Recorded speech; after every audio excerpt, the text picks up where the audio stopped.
Without further ado, Dr. Beltramini, uh, I call on you to give your talk, please. Oh, yeah. So, first of all, thank you very much for the invitation to this international conference on Indian arts and literature. Of course, I'm pleased and honored to be in the company of scholars, artists, authors, translators, poets from North America, India, Nepal, Bangladesh, and even from Europe. So before I start, I have to say a couple of things. First, I have to recognize Tarkudas Jana because he was the guy in the member of a team they organized the conference that threw me all along the process since the beginning to today, and it was fantastic. The second thing I want to say is, yes, I live in California. Of course, I was born in Europe. However, my love to India is beyond doubts. I got one of my degrees in India in Delhi, and I come to India every year. The last time was three months ago. I spent some time in Nepal and in northern India. That said, the topic of my presentation is Christian faith in Indian clothes, which is intentionally vague because when I provided the topic 3 months ago, I had absolutely no idea what to say today. But of course, today I will be more precise. The idea is, in a very simple way, to present the three ways, the three different modes in which Christians have theologically addressed India. Of course, because this is a conference about art and literature, I will not get into the details and the technicalities of theology. I will very briefly introduce the three modes of theology in India, and then I will offer some literary cases so we can go on the literary side of these schools. If I can share, let's see if I can share these. There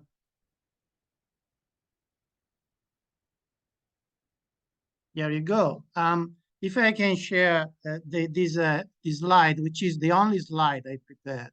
So this is basically the agenda of my presentation.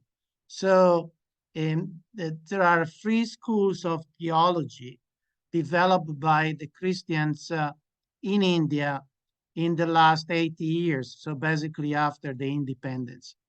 The first school is called the Brahminical school, and I will introduce very briefly what the school is about, and then I will talk about one author of reference, and in this case, it will be Professor Raymond Panika. The second school is called the Enculturation and Religious Dialogue, and I will do the same. I will introduce very briefly what is this school of theology, and then I will talk about Michael Amalados, who is the author of reference. And finally, I will introduce the third school of Indian Christian theology, which is the Dalit school. And I will take a case of an author called Sebastian Kappen. So now I start.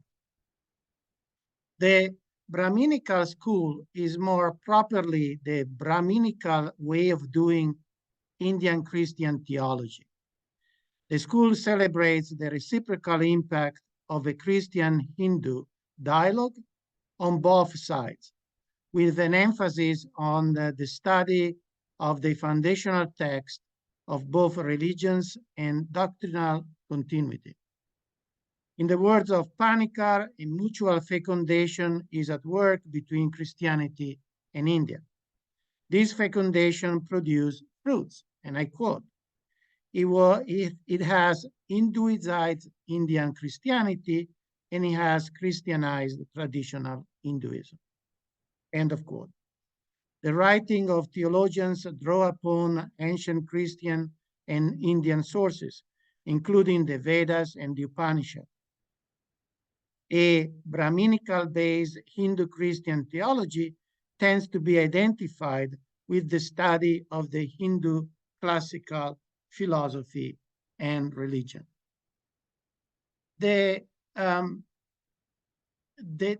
Now I briefly introduce the second school. So about in the early 80s, emerged in India, inside the Christian theological circles, a different theological view.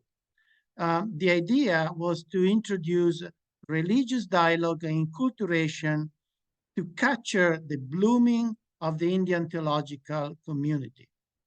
The time it was important because it was the time in which, for the very first time, all the clergy in India, the Christian clergy in India, was indigenous. So no longer was present any European or Western member of the clergy. This impetus emerged in the Indian theological milieu against the background of certain interpretation of a Second Vatican Council.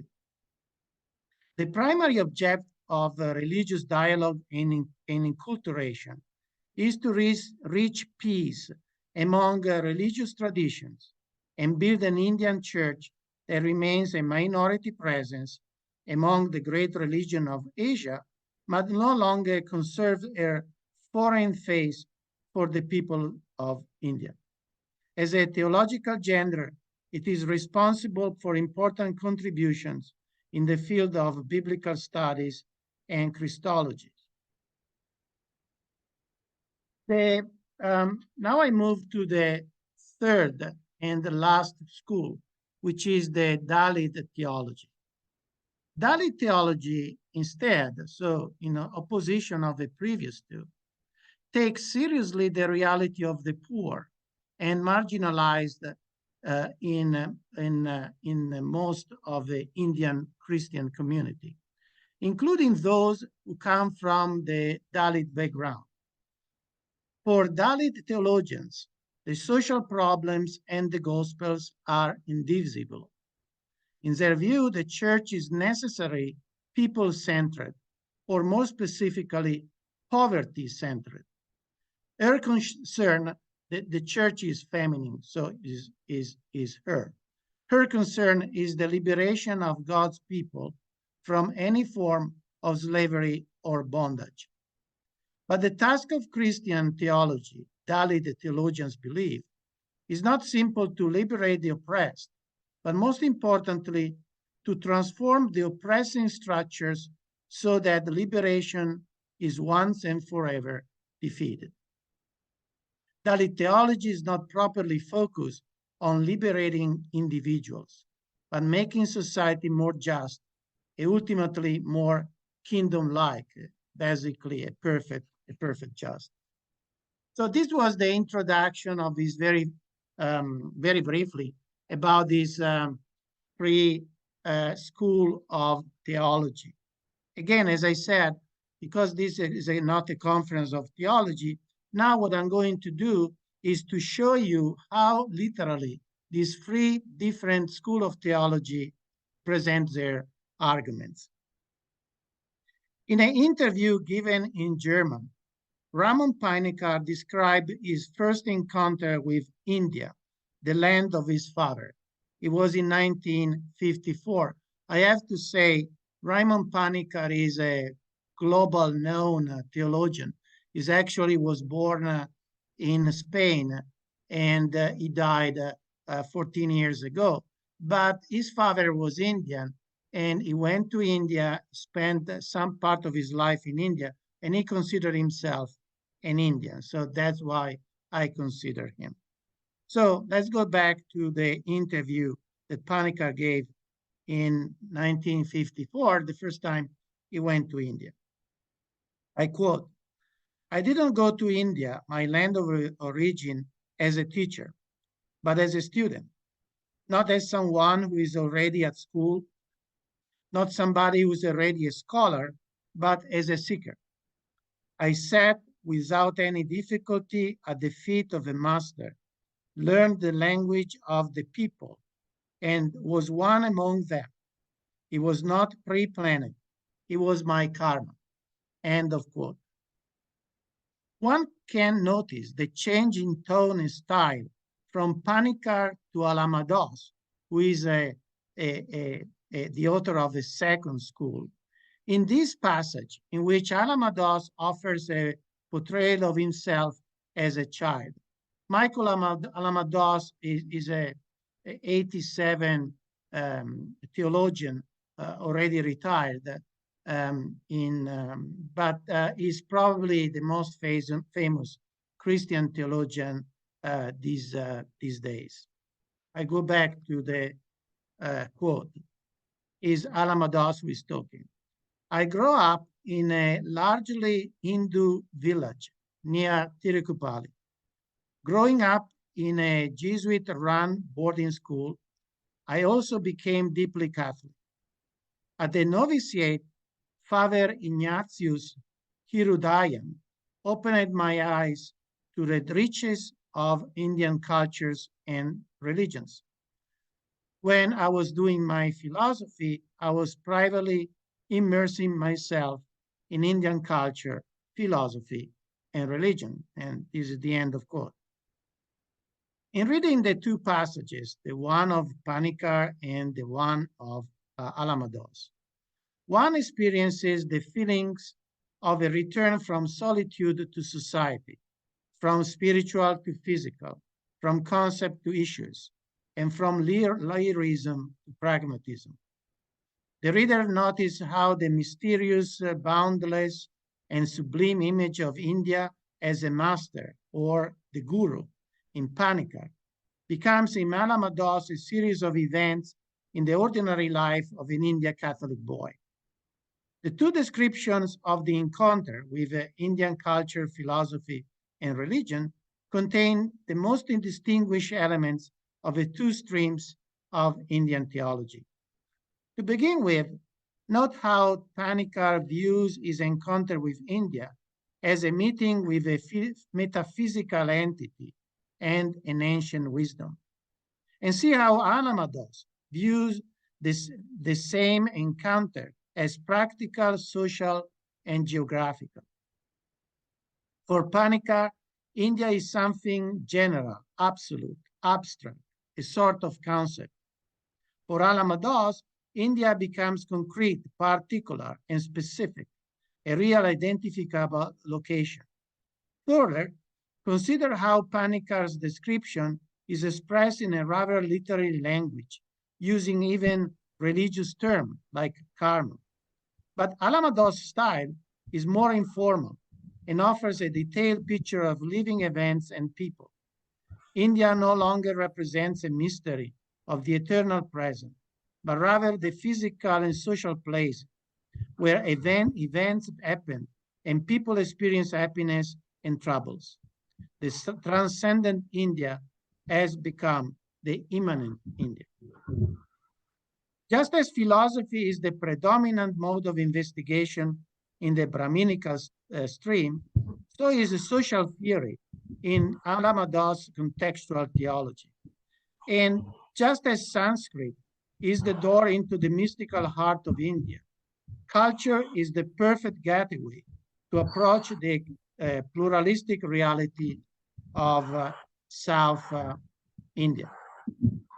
Accordingly, the spiritual journey of the guru is replaced with the stories of the religious encounters in the pluralistic Indian society.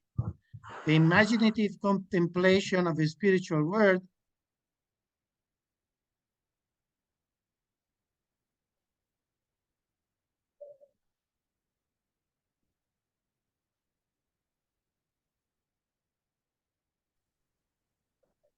Yes, please continue.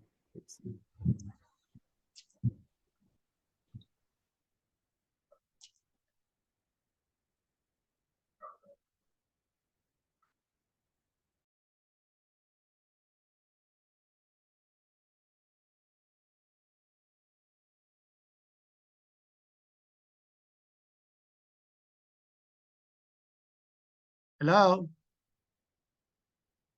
Can you hear You me? are now audible. Now you are audible. So somebody muted me. Anyway, so the imaginative contemplation of a spiritual world is substituted with the description of issues, situations, stories, and more importantly, an urgency for the church to inculturate once and forever in the practical reality of India. The passage from Panikar's Brahminikal to Alamados inculturation is the kind of return from a romantic exile. The boundless and mysterious world of a spiritual is left behind in favor of a real society and the ordinary life of 1.5 billion people, marked by religious controversies and pacific coexistence, cultural tension, and overall harmony. So now I move to make basically a passage between the second school, the school of enculturation, to the Dalit. To do that, I try to put together another sentence or another passages from Alamados to a passages from Father Sebastian Kappen. So we will see the difference.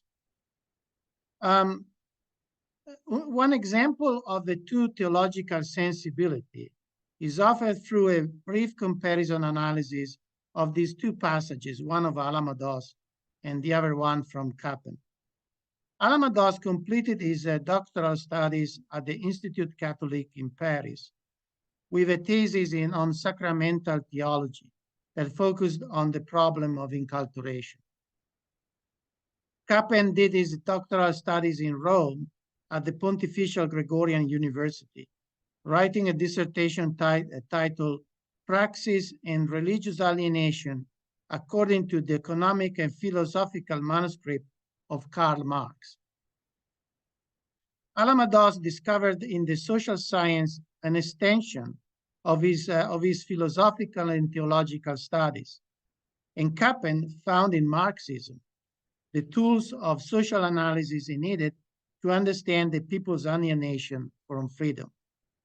Here is an example of Alamados' work on sacraments, and I quote, "The 7 sacraments of the Catholic Church, for instance, mark some moments of the life cycle of people in community, but not all of them.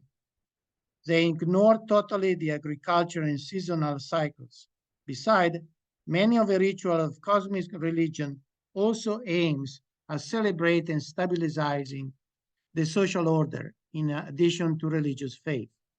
He's basically discussing how the sacrament in the church may be inculturated in India. The rituals about birth, initiation, marriage, and death spell out mutual relationship and responsibilities of different people in a wider family and the village.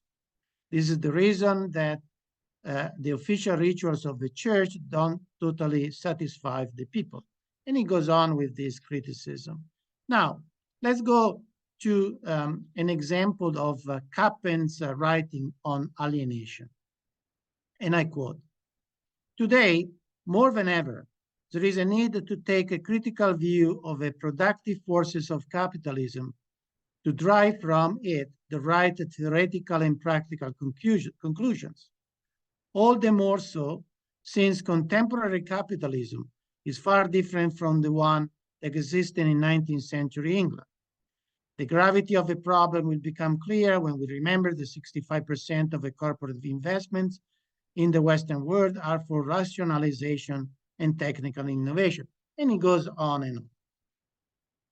Both Alamados and Kappen reflected on the transition from the agrarian traditional way of life to the industrial modern order in India. But they approached the transition from different perspectives. Alamados's major concern is not the city, but the village that is on the verge of erosion at the ends of modernity. People find themselves cut off from their native communities and become part of a much larger society.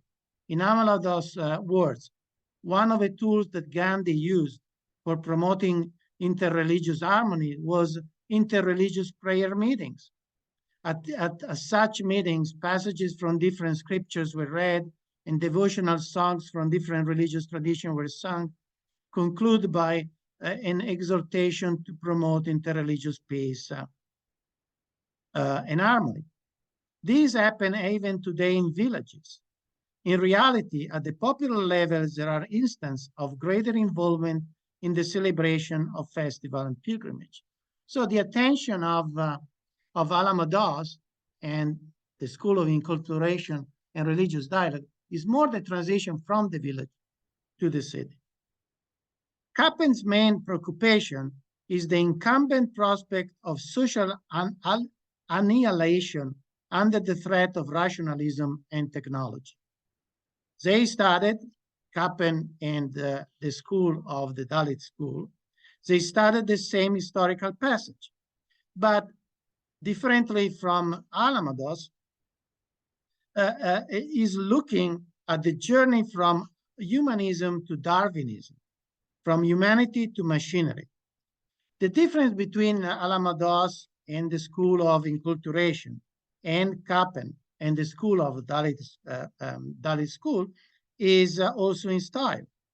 In Alamados, the communities are still the maker of their own destiny, not creation of the environment. The humanity portrayed in his writing is self-reliance, shows a strong sense of moral responsibility for their action, and subject events and things to rational explanation. Life is still governed by commonly accepted and mutually respected values, in which some positive and negative ties are still considered valid.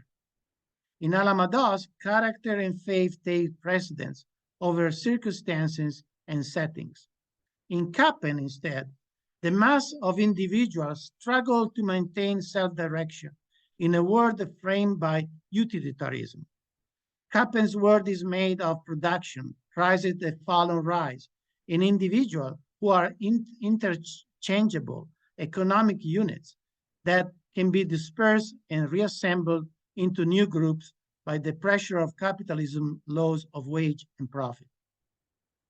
It is not surprised that Kappen invites theologians to be more vocal about, and I quote, the need for a reinterpretation of the gospel in tune with the requirements of radical social action is important, and I end of quote.